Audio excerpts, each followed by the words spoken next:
Hey Magic players, this is Eric from Bane Alley Magic, and welcome to my first video on deck building. Today I'm talking about the basics on how to build a Magic deck. This is not a rules video on how to play Magic, however, so if you're looking for that, you should look elsewhere. This is a video for new and experienced players alike who are trying to find guidance in a card game they basically already know how to play. I want to start by saying I'm sorry for the poor technology. I don't have as much funding as some of the other YouTube channels, but the cell phone image is going to work out just fine. And I'm also sorry for any mistakes on my part as far as terminology goes. There are many esoteric terms in Magic the Gathering, and it seems no matter how much I think I know, someone often ends up telling me that a word I use does not mean what I thought. So apologies up front. Now let's get into it, starting with part 1. Should our deck be competitive or casual? This question is important because we need to be prepared for the reactions we will receive from our opponents.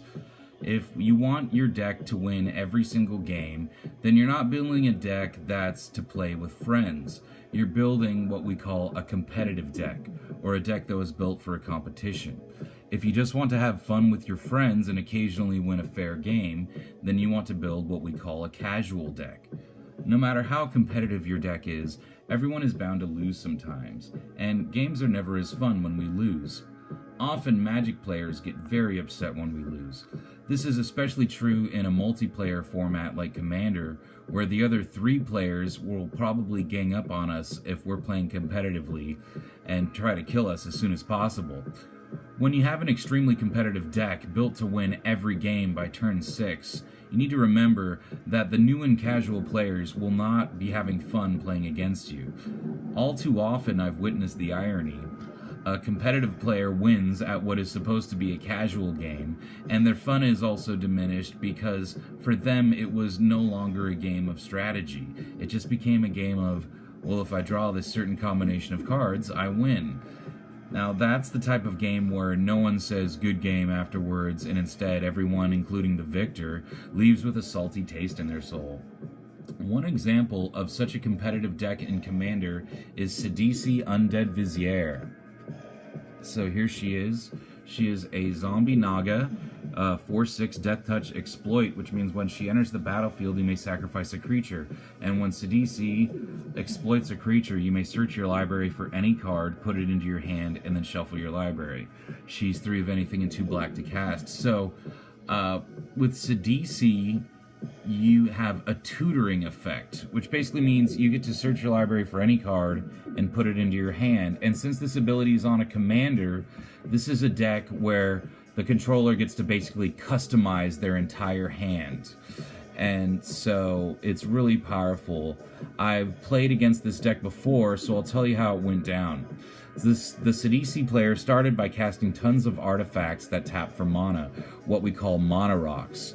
So he played Soul Ring, which taps for 2 colorless mana, Grim Monolith, which taps for 3 colorless mana, and then he played Thran Dynamo, which taps for another 3 colorless mana, stuff like that, till he had all the mana he needed to cast basically whatever spells he wanted on turn 5, where he won the game.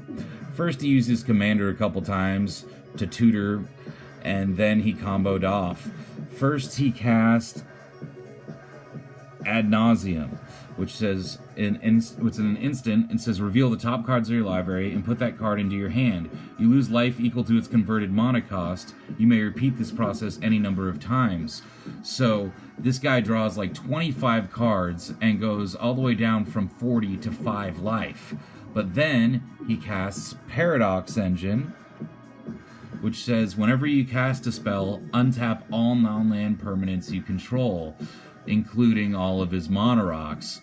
So then next, he cast Aetherflux Reservoir, which says whenever you cast a spell, you gain 1 life for each spell you've cast this turn. And it also says you can pay 50 life and have Aetherflux Reservoir deal 50 damage to target creature or player.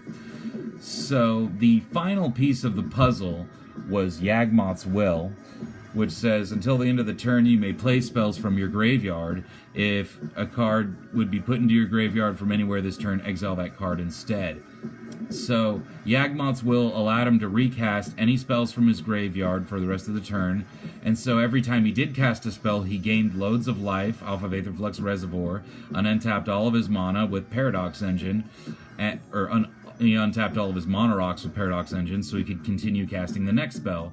Essentially, he cast his entire hand and his entire graveyard, and gained about 156 life, and which was enough for him to zap all of his opponents to death using Aetherflux Reservoir.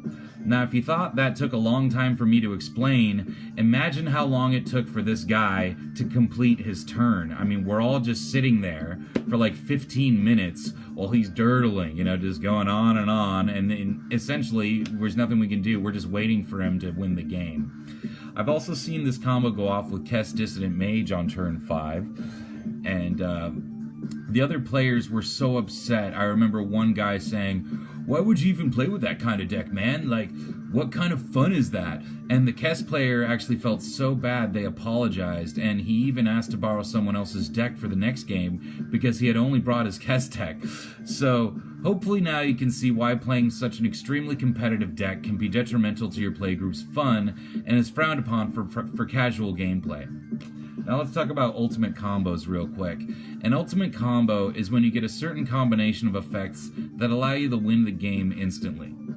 Including ultimate combos in a deck is sometimes considered to be very competitive, but I would disagree. I think it's completely fine to include a couple ultimate combos in any deck. They are the perfect way to close out long grindy games, and they are actually pretty fun to watch pop off. That being said, it's one thing to have a couple ultimate combos in a deck, and another thing completely to have an entire deck built around comboing off. The latter is very competitive and definitely not very exciting. So, even so, every deck has its time and place, even the most competitive. First off, if you know that even one other player is playing with a competitive deck, it's kind of your responsibility to take yours out in order to stop them. In a different situation, if you've been playing fair all night and you've lost 3 games in a row and you've decided you're tired of getting ganged up on, then yeah, go ahead and bust out your most competitive deck. Just don't rely on that deck being a fun experience every time you play it, and definitely don't use that deck at all when trying to introduce someone to the game.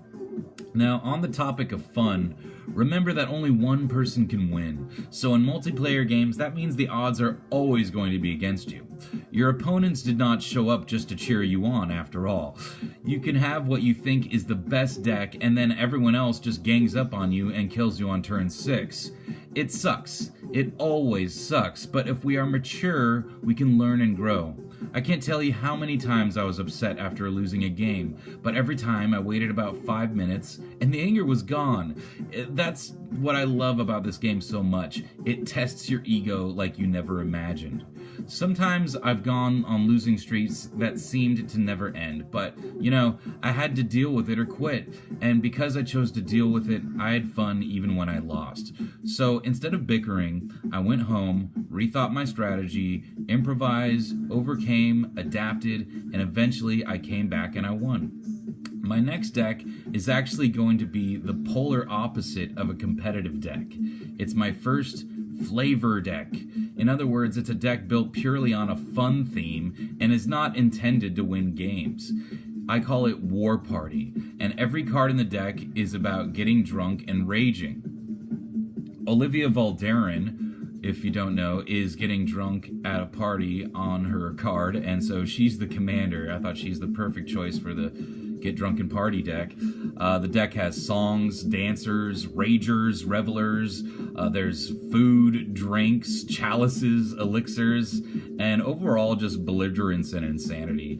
It's not going to be a weak deck, it's not going to be a super powerful deck, but it's going to be powerful and it's going to be super fun. I'm really excited for it. On the flip side, I have an Archangel Avacyn Ultimate Combo deck, and I only really play it if I know most of the other players are playing competitively as well, or if I'm just really, if I'm done with losing for the night, it's my time to shine. So let's get on to part 2 now. choosing a theme for your deck. So if you don't already have ideas on what theme to go with, I would suggest buying some booster packs. Booster packs may not be the most budget-friendly means of obtaining the most powerful cards, but to me, the gambling aspect of booster packs makes them one of the most fun ways to get new cards. It's just intriguing to open a pack knowing there's a risk that the cards will not be good, but also knowing there's a chance that you could get something really sweet. So buying some packs, look at some cards, and finding a theme you really like, and going with it, I think it is a great way to choose your theme. If you're a beginner, remember the acronym KISS, which means keep it simple, stupid. Alright, the game is actually very complicated, to the point where even experienced players like me still look up rules on a regular basis. Now let's go over some popular themes played today, starting with tokens. So a token strategy is making an army of token creatures and swarming the board. One of the most powerful strategies because tokens are hard, if not impossible, to block, and if your opponent's board wipe, it's not hard for a token deck to recover. Wreath the Redeemed is a great commander choice for this strategy. There's Burn, which means dealing damage to your opponent's faces with spells and hasty creatures. Powerful in 1v1, not considered as powerful in Commander, but it certainly can be in the right deck. One of my favorite burn commanders is Perforos, God of the Forge, who combines token and burn strategies. Another popular one is Tribal, which means the deck is based around a certain creature type. Tribal decks can be very powerful, but only when they are created from a firmly established tribe. All too often a player will try to build a tribal deck around a creature type that does not have enough support in the 1 or 2 drop slots. So it's important to make sure the tribe you choose has enough creatures that synergize well with each other. At the moment, some of the good playable tribes are humans, goblins, elves, zombies, merfolk, warriors, soldiers, wizards, vampires, dragons, knights, Eldrazi, spirits, birds, and cats. Some examples of bad tribal choices are moonfolk, cyclops, sirens, hydras, archers, werewolves, badgers, and horses. Edgar Markov is one of the most powerful and fun tribal commanders I have ever played. Next, we got Land Destruction, blowing up your opponent's lands and stopping their plans before they start. This is the card game equivalent of pouring salt into someone's gas tank. Zozu the Punisher is a great commander choice for this theme. Next, we got Hand Destruction, making your opponents discard the cards in their hand and laughing as they cry. This is the card game equivalent to slashing someone's tires. Nath the Guilt Leaf is the perfect commander for this strategy. Next, we got Life Drain. So instead of dealing, quote, damage, unquote, this strategy involves spells that make your opponents, quote, lose life, unquote. Kokusho the Evening Star is my personal favorite commander for this strategy. Enter the Battlefield. So these decks are all about enter the battlefield effects, making them happen again and again with flicker effects, which means spells that exile a creature and bring it back to the battlefield, either immediately or at the end of the turn. So Brago, King Eternal, is probably the most powerful commander for getting the most out of these enter the battlefield effects, because he makes things flicker over and over again. He is just a fabulous commander, actually. I don't have the deck, but my friend runs a Brago deck, and every time he pulls it out, we are all very scared. Very, very scared. Alright, next strategy we got is Reanimate. So, in Reanimate strategies, you discard your big creatures and then cheat them out of the graveyard directly onto the battlefield for less mana than you would have spent to hardcast them. So, Carador, Ghost Chieftain, is a fantastic reanimation commander. Though he doesn't, cast the creatures more cheaply, he just gives you an option to get that creature back. So reanimation decks usually have other spells to do the reanimating, but Carador also has that extra ability of being able to reanimate himself. So that's pretty cool. Next, let's talk about Mill. So in a Mill strategy, the rules say if you put your opponent's entire library into their graveyard, and then they Okay, sorry. The rules say if your opponent would draw a card and their library has no cards in it, they lose the game. So basically, if you put your opponent's entire library into their graveyard, they're gonna kind of automatically lose the game unless they have a Laboratory Maniac. So in 1v1, a straightforward mill strategy can be devastating. But in Commander, the milled player has over 200 cards they need to mill to win the game through milling alone. And that is why I suggest that mill Commander players include spells that force players to draw more cards in addition to spells that mill directly. Spells like Howling Mine. Oops.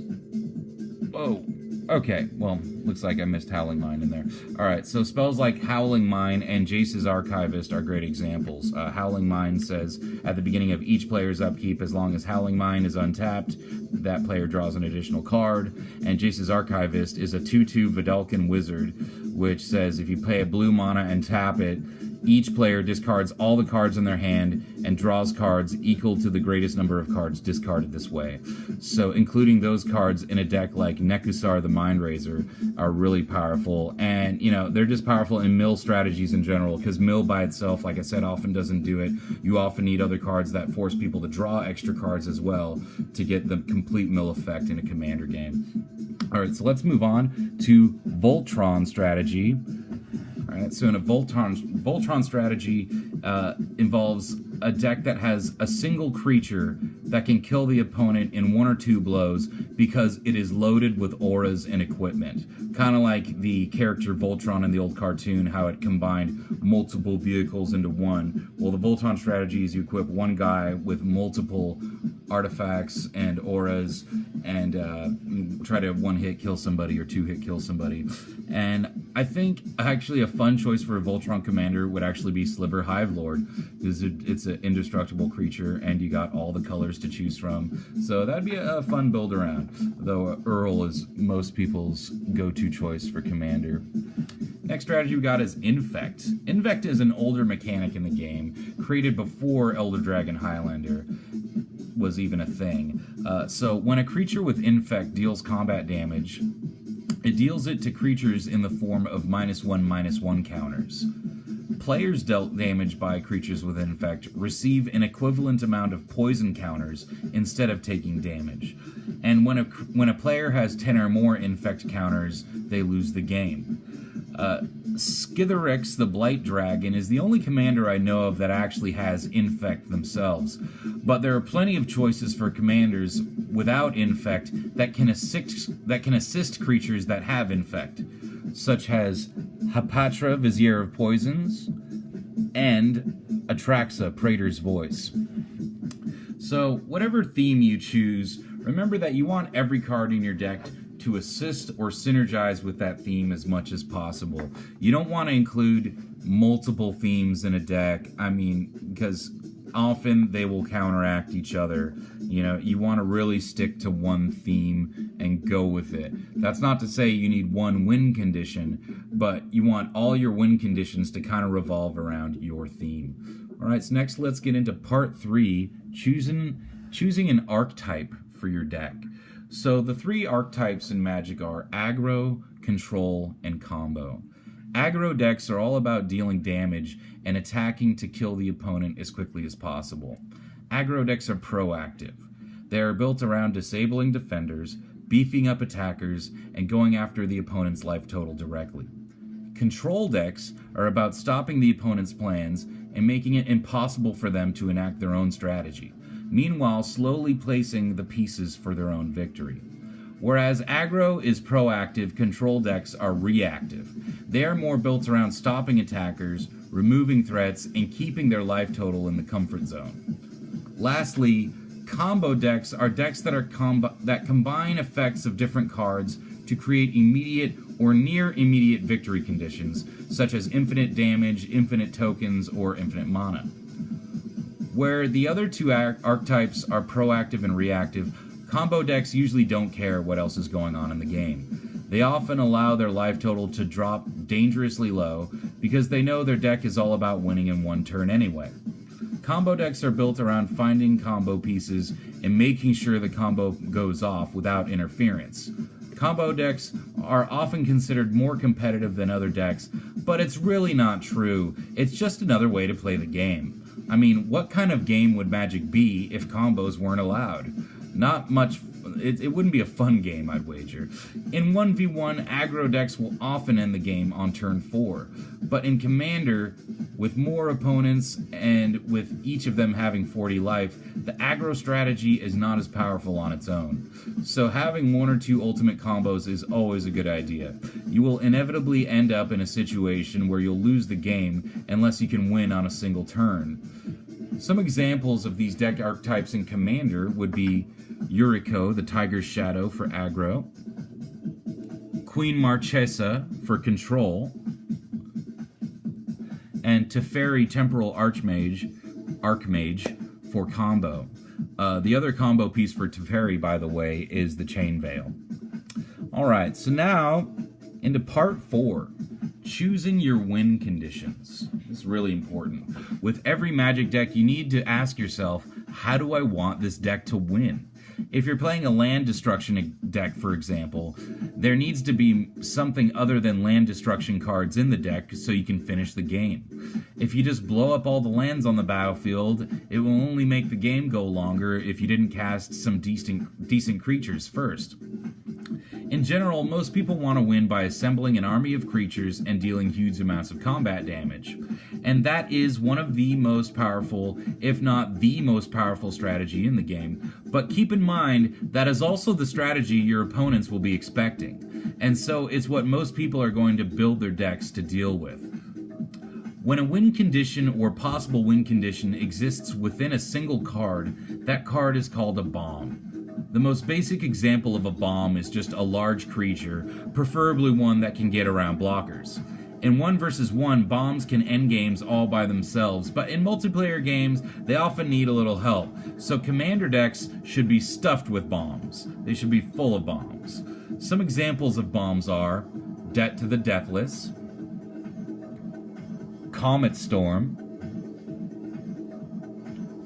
Army of the Damned, Luminarch Ascension, Elspeth, Sun's Champion, Ulamog, the Ceaseless Hunger, Avenger of Zendikar, and endless more. Always remember, don't put all your eggs in one basket. To be safe, every deck should have a minimum of 2 win conditions, but 3 is even better. Some examples of win conditions are Commander damage.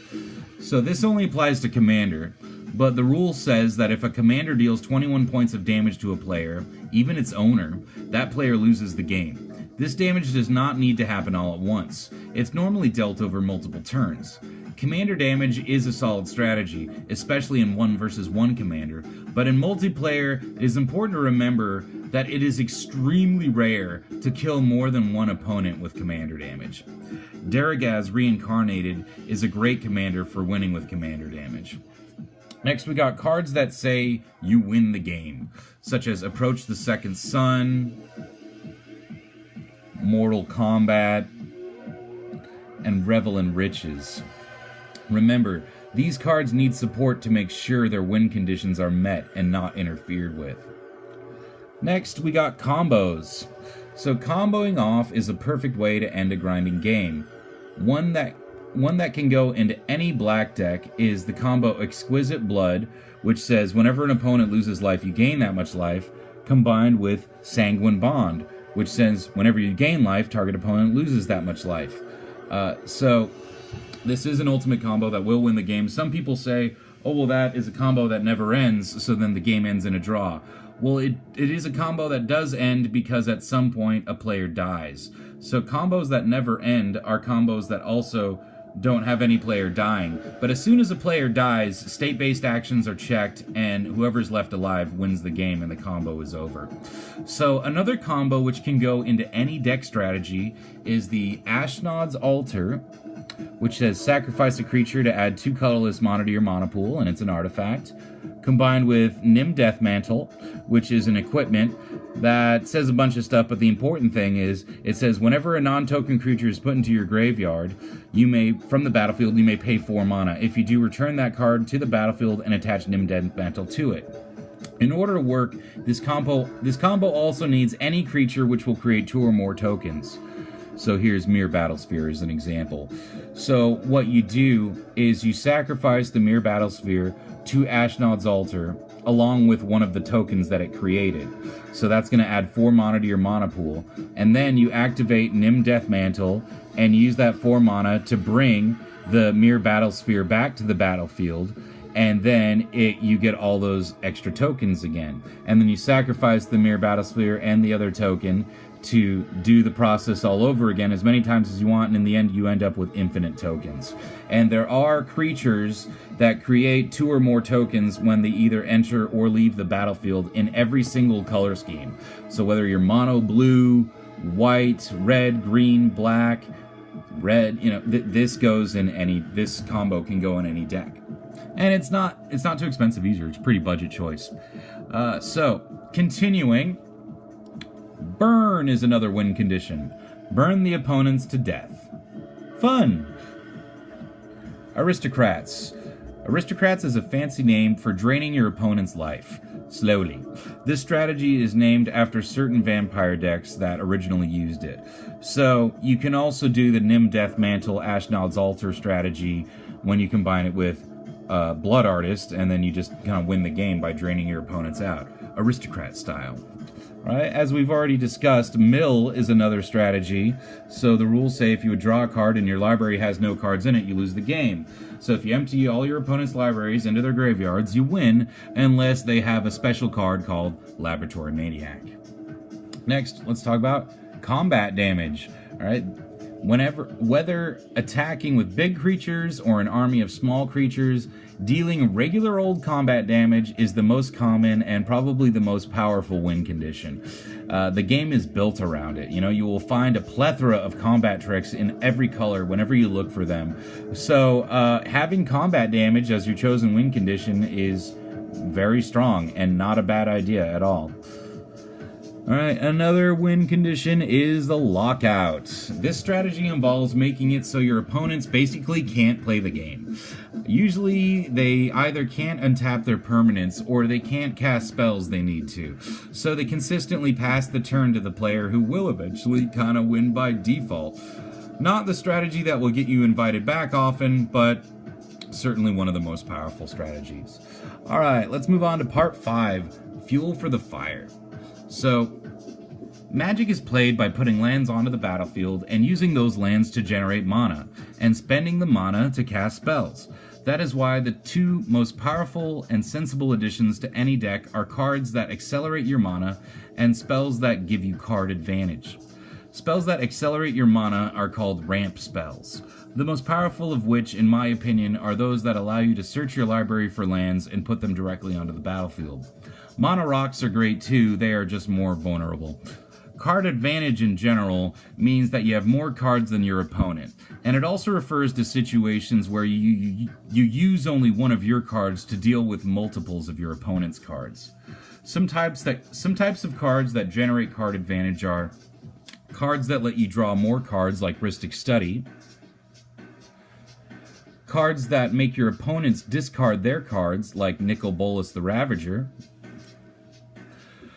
cards that give you multiple permanents, like Siege Gang Commander, so you've only used one card to get 4 creatures. And then lastly, board wipes, also known as sweepers, or cards that remove multiple of your opponent's permanents, like Merciless Eviction, Vandal Blast, and In Garrick's Wake. So again, you've used one of your cards to destroy any number of your opponent's creatures, and for each of those creatures your opponent had to use a card most of the time. So you're using one card to destroy basically multiples of your opponent's cards, which is why people who play sweepers and board wipes are often the ones who win the game, because they have the card advantage. Now in 1v1, Aggro players don't often play ramp or draw card spells because their goal is just to kill the opponent before they can spit, but they still look for card advantage in other ways. For almost any other type of deck in any format, I would suggest that you always include spells that draw you more cards. When it comes to ramp spells, in 1 versus 1, ramp spells are only necessary if you have a higher mana curve. In Commander, you should always have a higher mana curve, and so in that format you should always include around 10 ramp spells and about 10 spells that will draw you more cards. Now into part 6, removal. Removal is extremely important for any deck, as your opponents will inevitably play a permanent that you must remove or it will lose you the game. Permanent can mean anything that remains on the battlefield, so no matter what color scheme or theme your deck is, you must be ready for any type of permanent that can nullify your plans, whether they be artifacts, enchantments, creatures, planeswalkers, or lands. In 1 versus 1, you normally don't need to worry about lands too much unless you're playing the Legacy format, and if that's the case, thank you for watching this video. There are many cards that can destroy lands, but for the most part, I would suggest just using other lands like Ghost Quarter and Field of Ruin. Now let's talk about issues monocolored decks will run into when it comes to removal. White decks have an abundance of ways to deal with artifacts, enchantments, and creatures, but no ways to deal with planeswalkers outside of combat damage. Red can deal with creatures, artifacts, planeswalkers, and opponents' faces, but has trouble when it comes to enchantments. Black can deal with creatures and planeswalkers, but has trouble dealing with artifacts and enchantments. Blue can hardly deal with anything, but it can return any non-land permanent to its owner's hand, and it can also counter any spells before they resolve. Green has trouble dealing with creatures, but it can deal with basically anything else. When you combine the colors, you get many more options for removal, but if you're playing monocolors, you definitely need to include some colorless spells to deal with the permanents that your color has trouble with. They will cost more mana, but obviously that's the price you need to pay. Colorless spells are perfect for filling the gaps, allowing the deck to deal with literally any situation. If you want numbers, my suggestion with this would be in 1v1 you need at least 6 removal spells in your main board, and you want other removal spells in your sideboard. Sometimes an entire sideboard is removal spells. In Commander you want at least 5 sweepers / board wipes, and you want 3 to 5 single target removal spells. Alright, moving on into part 7, choosing your lands. So it's important to recognize how powerful lands can be. When an ability is on a land, it means that dealing with that ability is much harder for your opponents because they can't counter the land drop with a counterspell, and they often are not playing many land removal effects. So lands like Bojuka Bog, Reliquary Tower, Homeward Path, and Gaia Reach Sanitarium are great examples of lands that will add power to your deck, as well as add mana to your mana pool. Some lands can turn into creatures, some can deal damage, some can even destroy other permanents. In fact, there are so many lands with abilities on them that there is a land card for almost any desired effect.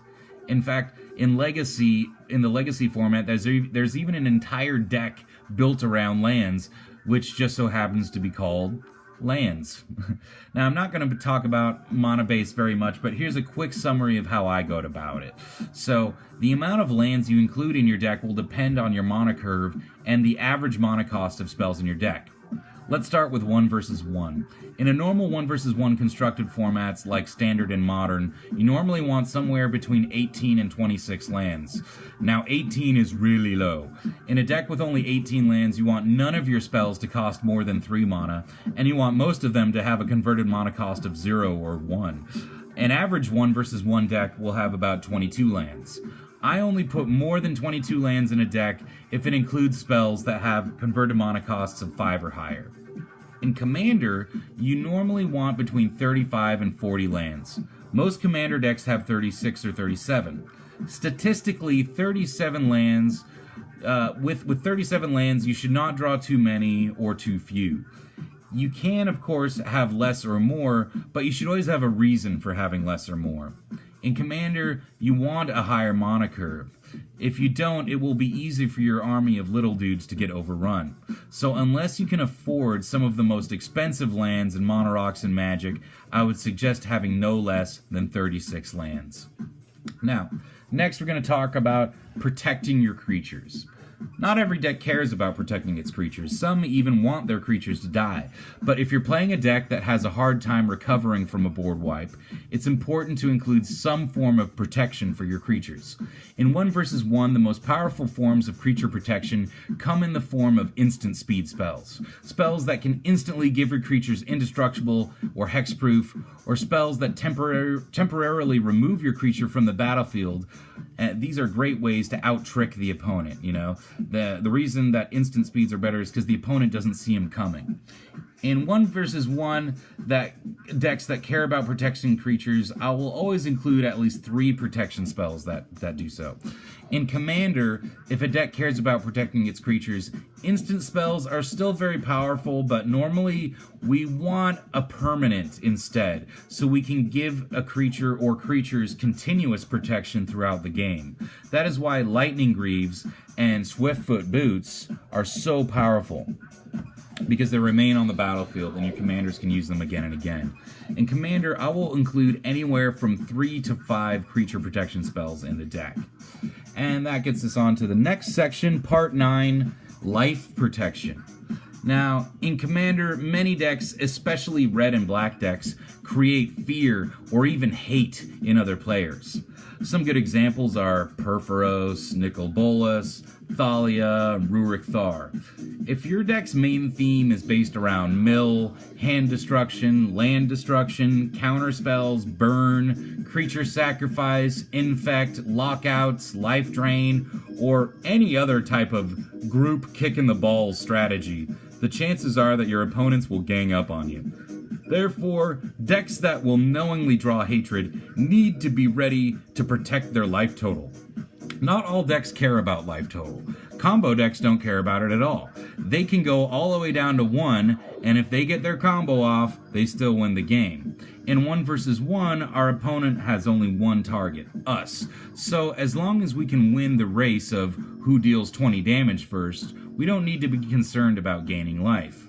Many decks, however, are very concerned about their life total, and so it is very important to have spells that will either gain us life or negate our opponent's ability to lower our life completely. That being said, remember that gaining life does not win you the game. In Commander, it can even make you a target and may even cause you to lose the game. That is why it is very important when selecting spells that gain you life to choose spells that either gain you great amounts of life or spells that at least synergize well with your strategy. Preventing damage in the first place, however, is much more powerful than gaining life, and is less likely to make you a target. Spells like Teferi's Protection, Sandworm Convergence, and Fog, or anything like Fog, are great examples. In any Commander decks where I play a hated commander, I always include 2 cards, and those cards are Glacial Chasm, which I'll go ahead and read. It says, cumulative upkeep, pay 2 life. That means the turn after you pay this, you have to sacrifice it unless you pay 2 life. The turn after that, you have to sacrifice it unless you pay 4 life. The turn after that, you have to sacrifice it unless you pay 6 life, and so on. So it keeps accumulating.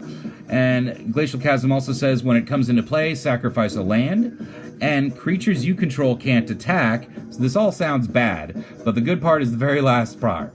Alright, it says, prevent all damage that would be dealt to you. All damage! Right? They can still drain your life, but you prevent all damage that would be dealt to you, so basically no one has any reason to attack you anymore.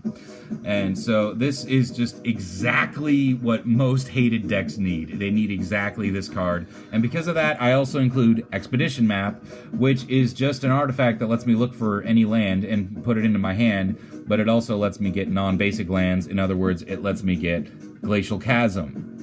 Alright, So I'd recommend these cards to any player who feels like the rest of the table is ganging up on them.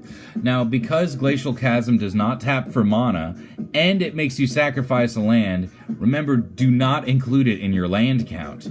Count it as a 0 to cast, converted mana cost spell, right? But this does not add to your mana pool, so it does not go into my count towards my lands. Alright, next we're going to talk about playing power cards. This is part 10, playing power cards. Now, I've made up the term power cards here to refer to 3 different categories of cards, which I have also made up the names for. Flexible cards are cards with multiple options. Functional cards are cards that can do multiple things. And repeatable cards are cards that can have their effects repeated multiple times. Some examples of cards that have multiple options are the command spells, of which there are these in every color. The fuse spells, so these have 2 cards in one, and you can choose to cast either one or both of them. Then we got the charm spells. Alright, they always have options. Then we got the confluence spells, which have options. Whoops, phone's dying. And then we have planeswalkers, which also always have options. Now, some cards that do multiple things, which I call functional cards, alright? We got Solemn Simulacrum, it gets you a land, and it lets you draw a card, and it's a creature. We got Reclamation Shade, it's a creature that also destroys target artifact or enchantment. We got Planeswalkers again, because they can do one thing, then they can do another thing, they get to do multiple things. Alright, and then here's Vindictive Lich. It's a great one. It dies, you get to choose multiple things, one for each opponent. Broken Bond. This one lets you destroy an artifact or enchantment, and it lets you put a land from your hand onto the battlefield. And lastly, Thragtusk, right? It's a creature, it lets you gain 5 life, and it gets you another creature, alright? So there we go, functional cards, cards that do multiple things.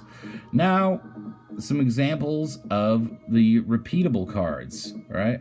Cards that can have their effects repeated multiple times. Alright, first we got cards with flashback, like Faithless Looting. Cards with buyback, like Constant Mists. Cards with retrace, like Worm Harvest. And Planeswalkers, right? Because they can do their effects over and over again. So that's why Planeswalkers are so powerful. They hit all 3 of these categories. And then now, more recently, in the new set, Guilds of Ravnica, we're going to have Jumpstart cards as well. Cards you can cast over and over again. All right. Now, another power card that, may need its own category are the Aftermath cards, alright? Similar to the Fuse cards, but these are even better because you don't need to choose to cast both of these at the same time. They are literally 2 cards in one. Great card advantage there. Okay, so into the last part of this video, part 11. Just review and revise. Remember, there is no perfect strategy, so always keep your eyes open for better cards. Never accept a final draft. There is always room for improvement. If your deck seems like it never wins, you may need to discard your plan completely and start fresh. But keep in mind that sometimes the deck itself is not the problem, it's the person piloting it.